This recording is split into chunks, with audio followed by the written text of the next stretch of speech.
Hello everyone, welcome to our channel career talks. आज के session में डिस्कस करने जा रहे हैं हम लोग बहुत ही इंपॉर्टेंट टॉपिक यानी कि बजट 2022 से 23 को निर्मला सीतारमन जी जो कि हमारी फाइनेंस मिनिस्टर है उनके द्वारा यहाँ पे पार्लियामेंट में यहाँ पे पेश कर दिया गया है। तो उसी कॉन्टेक्स्ट में आज के सेशन में समझेंगे हम लोग कुछ स्टैटिक नॉलेज बजट से रिलेटेड और कुछ यहाँ पे रिसेंट इकोनॉमी के ट्रेंड्स और उसके साथ साथ कुछ मेजर अनाउंसमेंट। तो चलिए स्टार्ट करते हैं हम लोग अपने आज का सेशन। देखिए, सबसे पहले समझते हैं हम लोग कि बजट में कौन कौन से इंपॉर्टेंट डॉक्यूमेंट जो है उनको पेश किया जाता है।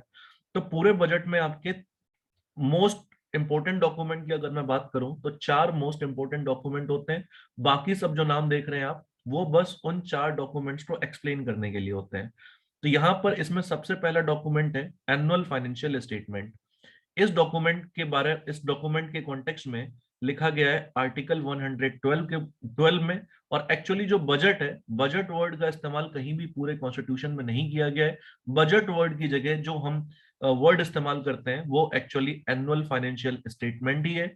और एनुअल फाइनेंशियल स्टेटमेंट के अंतर्गत ही सरकार की कितनी आमदनी हो रही है, सरकार का कितना खर्च हो रहा है, इसको यहाँ पे पूरी तरीके से मेंशन और एलोबरेट किया जाता है। फिर उसके बाद जो दूसरा इंपॉर्टेंट कॉन्स्टिट्यूशनल पेपर है यहाँ पर जो प्रेजेंट किया जाता है बजट के समय पर, उसका मेंशन किया गया है आपका आर्टिकल 113 के अंदर। इसको हम लोग कहते हैं डिमांड फॉर ग्रांट्स या फिर अप्रोप्रिएशन बिल।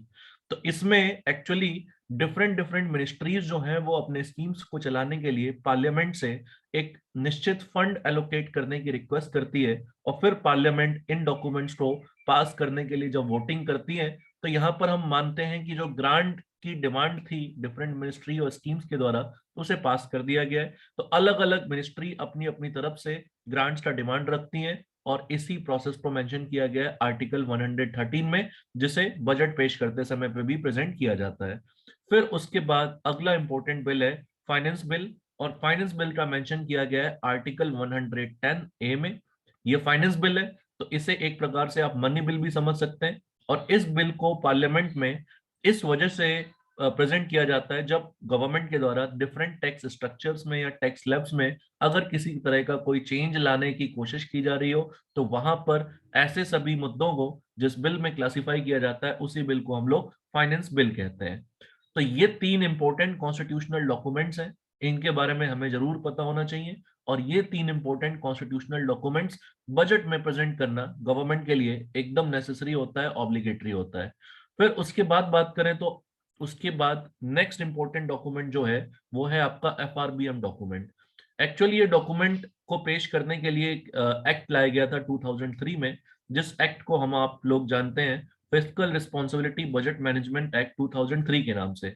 तो उसी में यहाँ पर गवर्नमेंट कितना खर्च कर रही है, गवर्नमेंट की आमदनी कितनी है, उस कॉन्टेक्स्ट में गवर्नमेंट कितना डिसिप्लिन में ये सारा का सारा अफेयर रन कर रही है, यानी कि जो खर्च है वो कहीं उल्टा सीधा तो नहीं है बहुत ज्यादा, जितनी आमदनी है उसके कंपैरिजन में डेप्ट रेशियो कहीं बहुत ज्यादा तो नहीं बढ़ गया। यहाँ पर जो टारगेट्स हैं डिफरेंट डिफरेंट एक्सपेंडिचर्स को लेकर के, रिसिप्ट्स को लेकर के, गवर्नमेंट उसे कितना पूरा कर पा रही है और इस कॉन्टेक्स्ट में गवर्नमेंट की क्या स्ट्रेटेजी रहने वाली है, इस सभी को एक्सप्लेन किया जाता है एफआरबीएम डॉक्यूमेंट के अंदर। और इसको भी गवर्नमेंट को प्रेजेंट करना होता है ताकि पता चल सके कि गवर्नमेंट कितने डिसिप्लिन मैनर में इन अफेयर्स को रन कर रही है। तो ये आपके मोस्ट चार इंपॉर्टेंट डॉक्यूमेंट होते हैं जैसे बजट के अंदर प्रेजेंट किया जाता है। बाकी के जो आप डॉक्यूमेंट्स देख रहे हैं ये सब बस इन्हीं को एलोबरेट करके या इन्हीं की स्पेसिफिक एक्सप्लेनेशन देने के लिए यहाँ पर बाकी के बजट यहाँ पे आपको नजर आ रहे हैं। तो चार आप बस ये इंपॉर्टेंट नाम रखेंगे।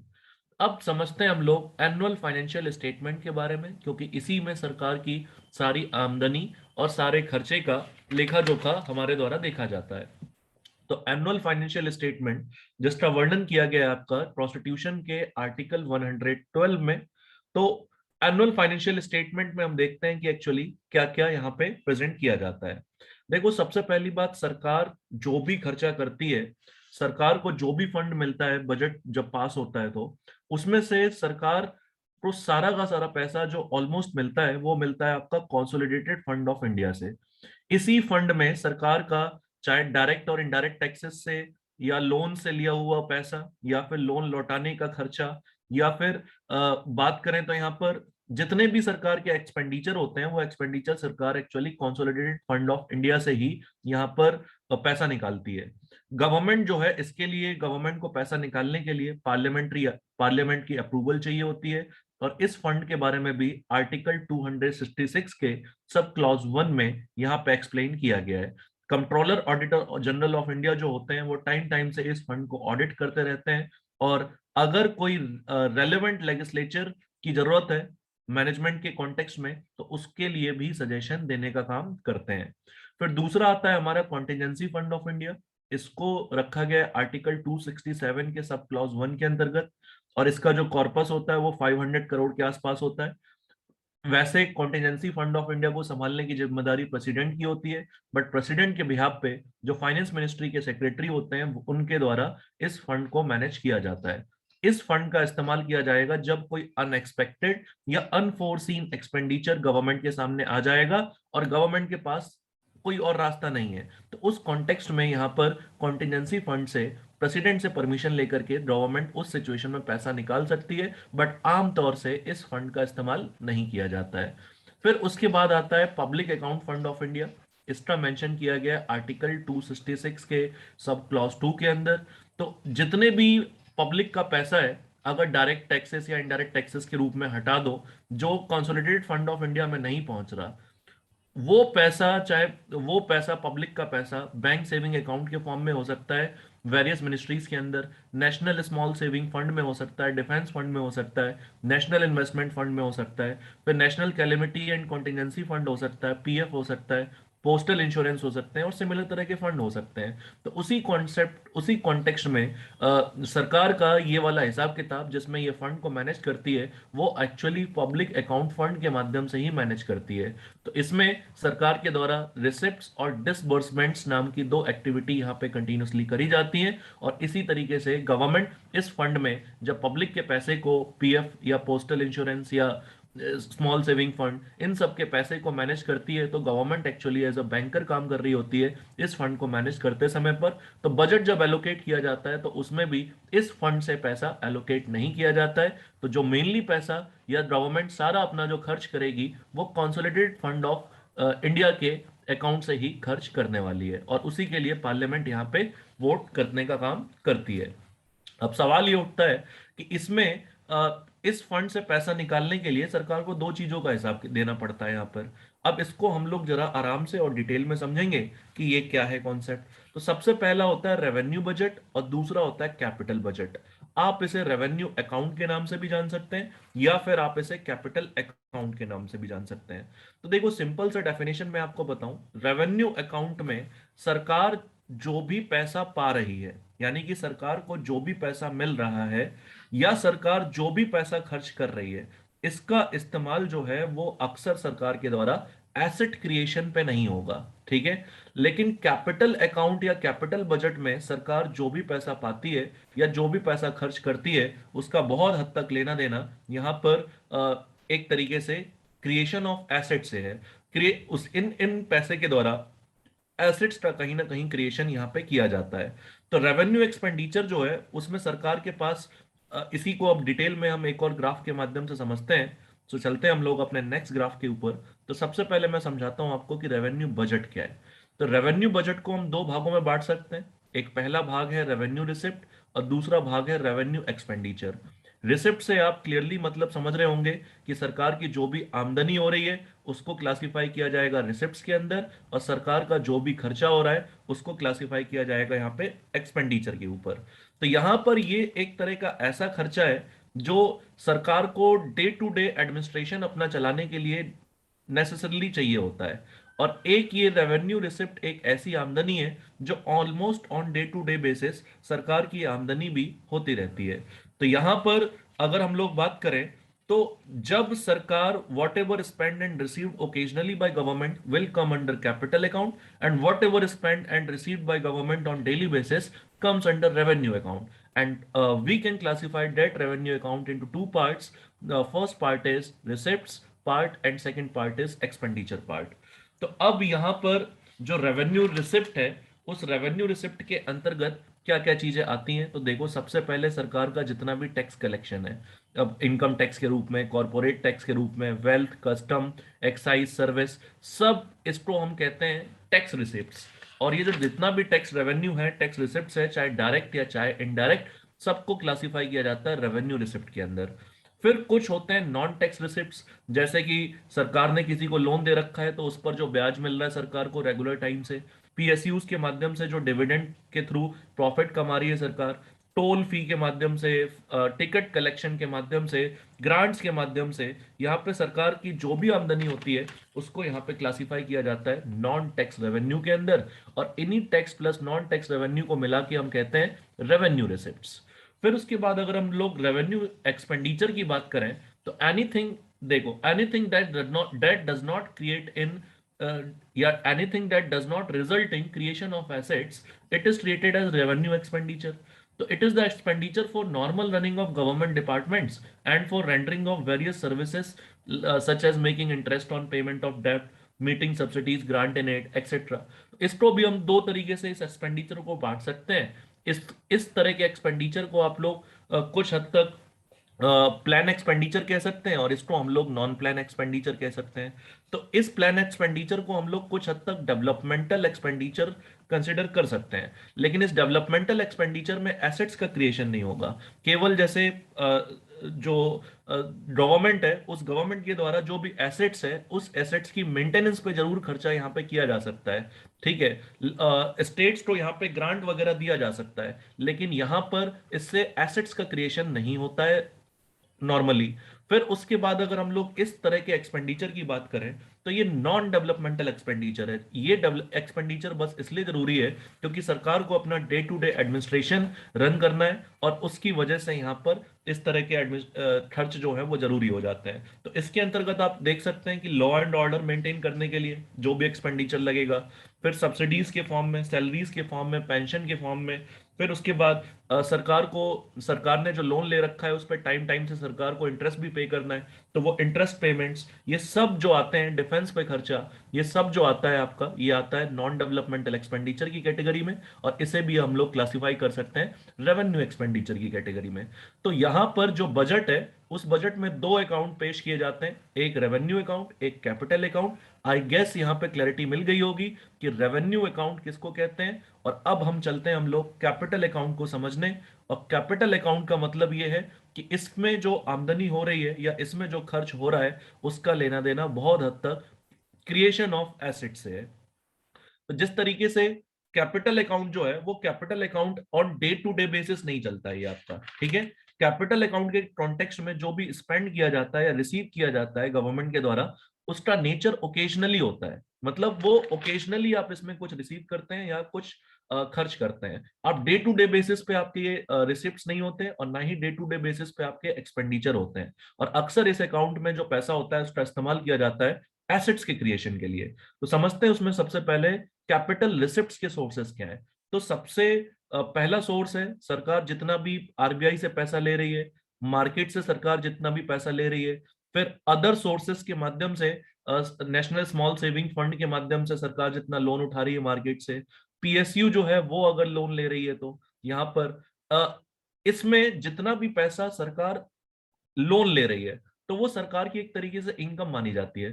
तो इनकम मतलब उसको आप लिटरली सेंस में ना लें, मतलब ये सरकार कुछ ना कुछ रिसीव कर रही है।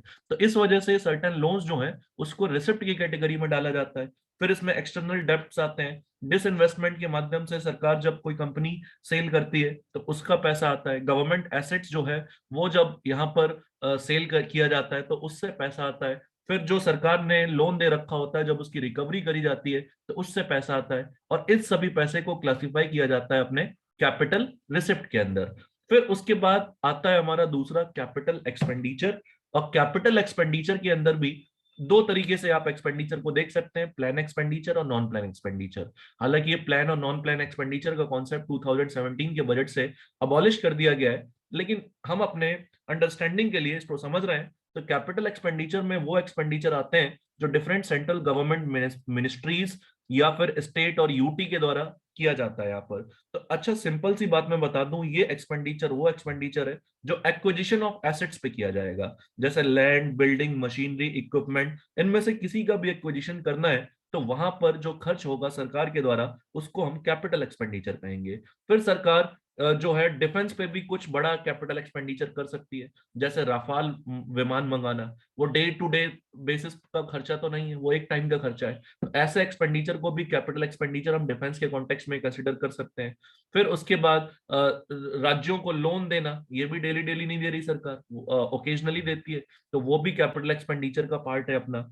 फिर उसके बाद गवर्नमेंट कंपनीज, कॉरपोरेशन या किसी भी अन्य पार्टी को कोई लोन या एडवांसेस ग्रांट करना, ये सब काउंट होता है हमारा कैपिटल एक्सपेंडिचर के अंतर्गत। और इस तरीके से सरकार की जो आमदनी होती है वो सरकार की आमदनी होती है टोटल रेवेन्यू रिसिप्ट्स के माध्यम से, और फिर सरकार की दूसरी आमदनी होती है किससे?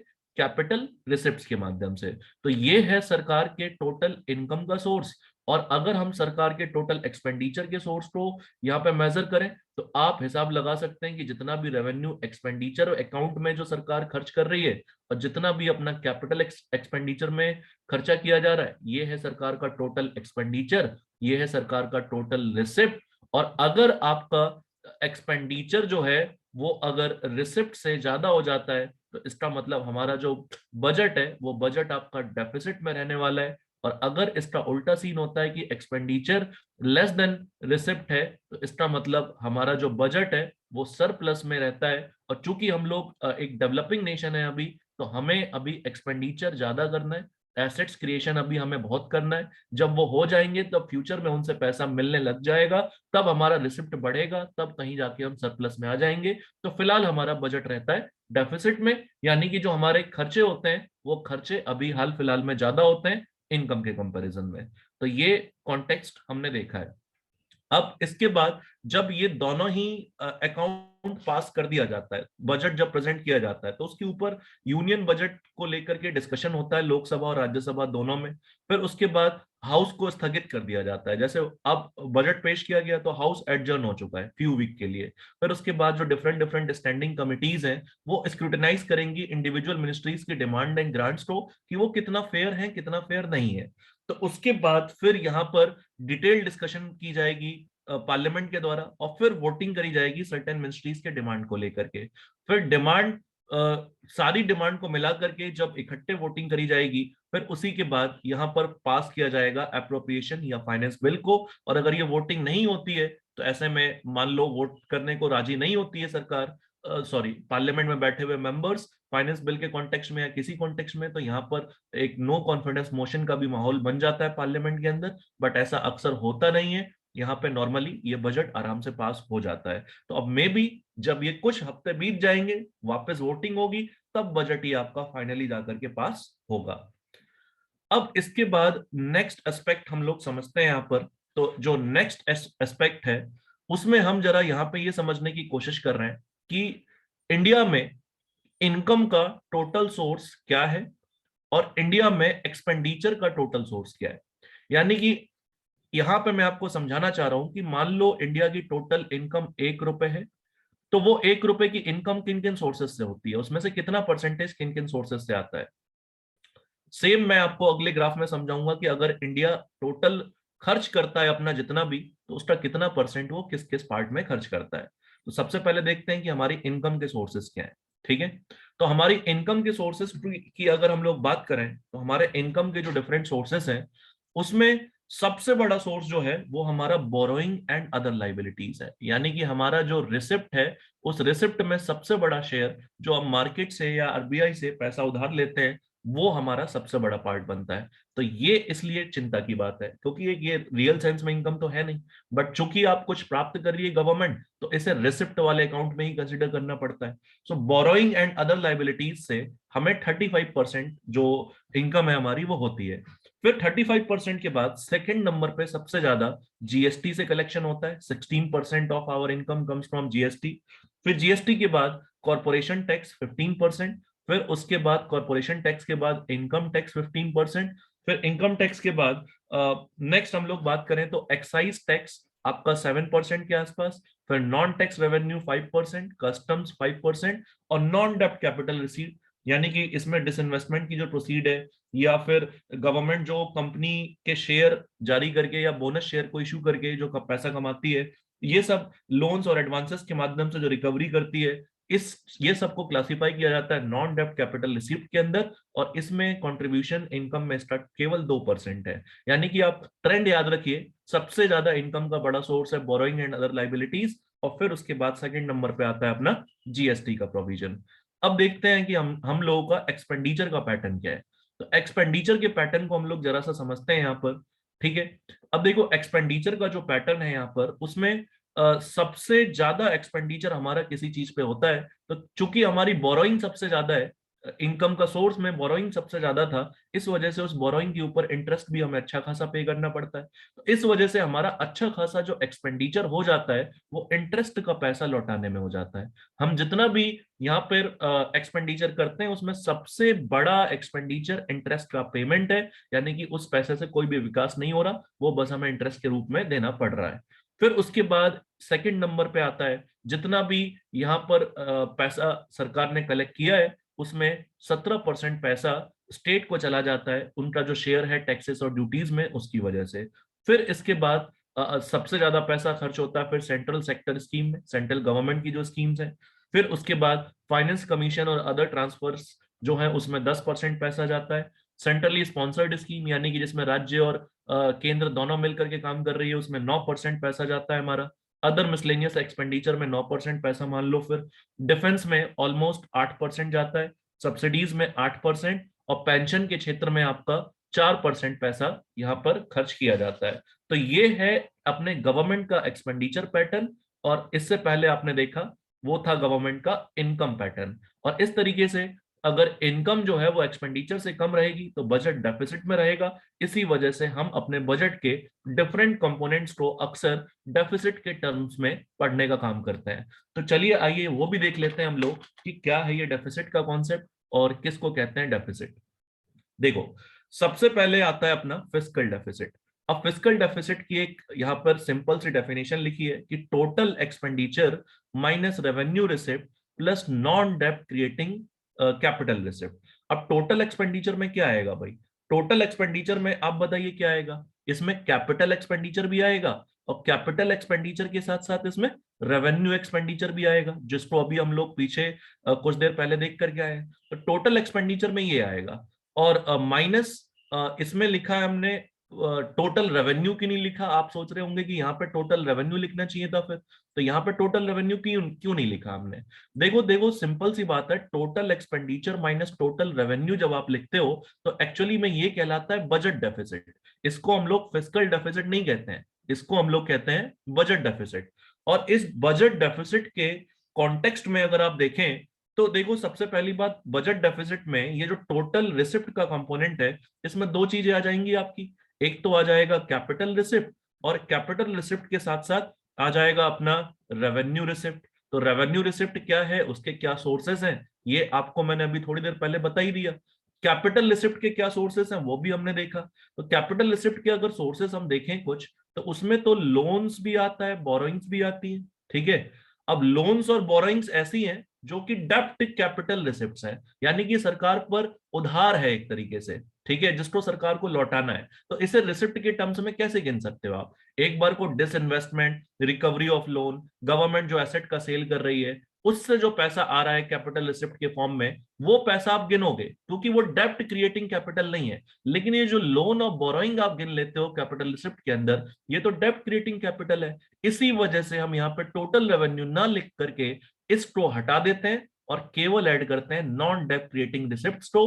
और इस तरीके से ये फॉर्मूला निकल के आता है total expenditure minus revenue receipt plus non डेप्ट क्रिएटिंग कैपिटल रिसिप्ट्स। तो यहां पर जो हमारा बजट चूंकि डेफिसिट में रहता है तो इसी वजह से हमारा एक्सपेंडिचर ज्यादा है टोटल रिसिप्ट्स के कंपैरिजन में। तो इस बार जो हमारा फिस्कल डेफिसिट का लेवल आया है, ये आया है आपका 6.9% ऑफ जीडीपी। यानी कि जितना हम जीडीपी में वैल्यू जनरेट कर रहे हैं उसका 6.9% पैसा जो है वो हम कहीं ना कहीं एक्सपेंडिचर उतना हमारा ज्यादा हो रहा है, और इसी पैसे की कमी को पूरा करने के लिए मार्केट से गवर्नमेंट को बोरोइंग करना पड़ेगा। इसी पैसे को मार्केट से जो गवर्नमेंट है वो बोरो करने वाली है।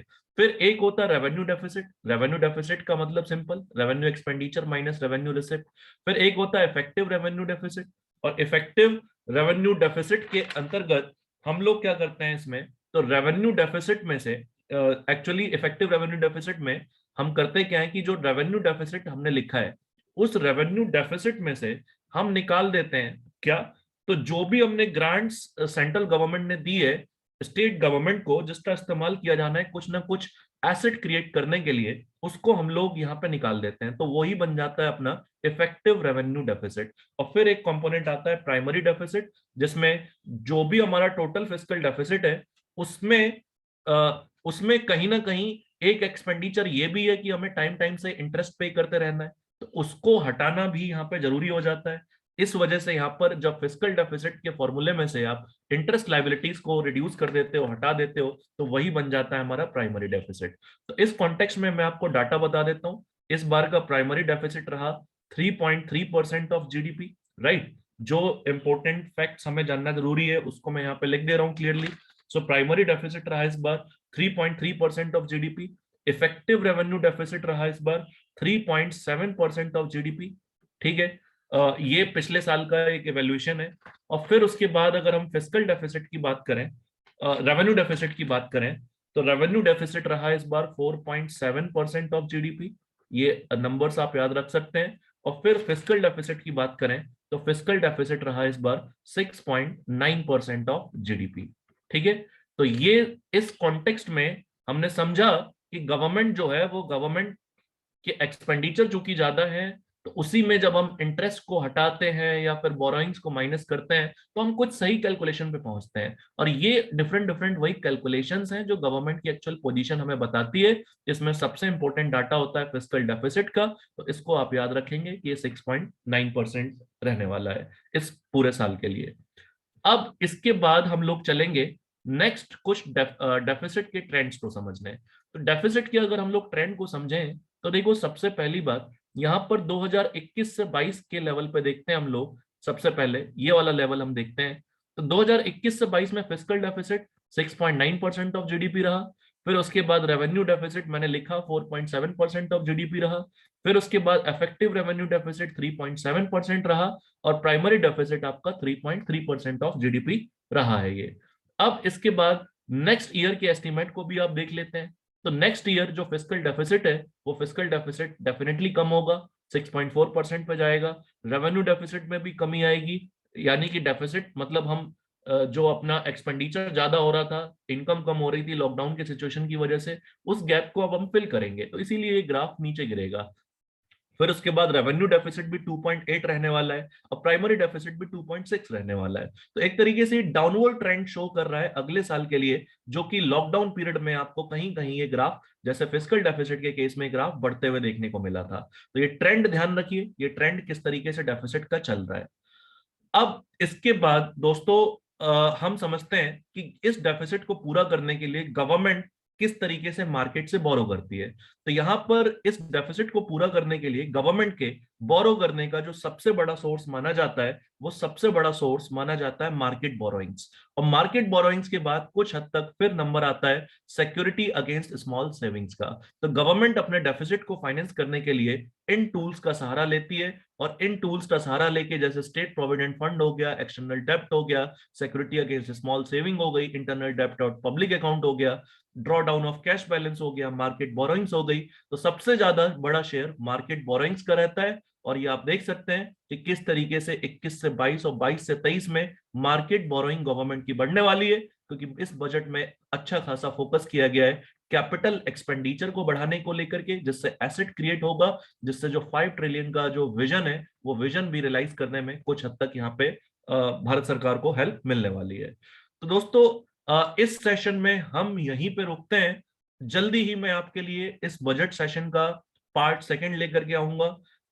हमें हड़बड़ी में इस टॉपिक को नहीं करना है, बहुत ही आराम से डिटेल में हम इस टॉपिक को कंप्लीट करेंगे। और उसमें मैं अब सरकार की डिफरेंट स्कीम्स को भी बहुत ही डिटेल में आपके सामने इस बजट में जो मेंशन किया गया है उसको बहुत एलाबोरेटिव मैनर में, केवल फैक्ट्स के माध्यम से नहीं, पूरा बजट का एम क्या है, उसके ऑब्जेक्टिव क्या है, किस तरीके से उसको पूरा किया जाएगा, इन सब में मैं बहुत ब्रॉड मैनर में अगले सेशन में बात करने वाला हूं। और अगले सेशन में ही हम लोग इन डिफरेंट सेक्टर्स के लिए जो भी यहाँ पे एलोकेशन किए गए हैं उसके इफेक्ट, उसके इम्पैक्ट, प्रोज एंड कॉन्स को समझने वाले हैं। तो दोस्तों आज के लिए बस इतना ही इस सेशन में। इसी टॉपिक को कंटिन्यू करेंगे हम लोग कल के सेशन में। So that's all from my side everyone. I guess आपको बजट से रिलेटेड कुछ बेसिक नॉलेज एकदम समझ में आ गई।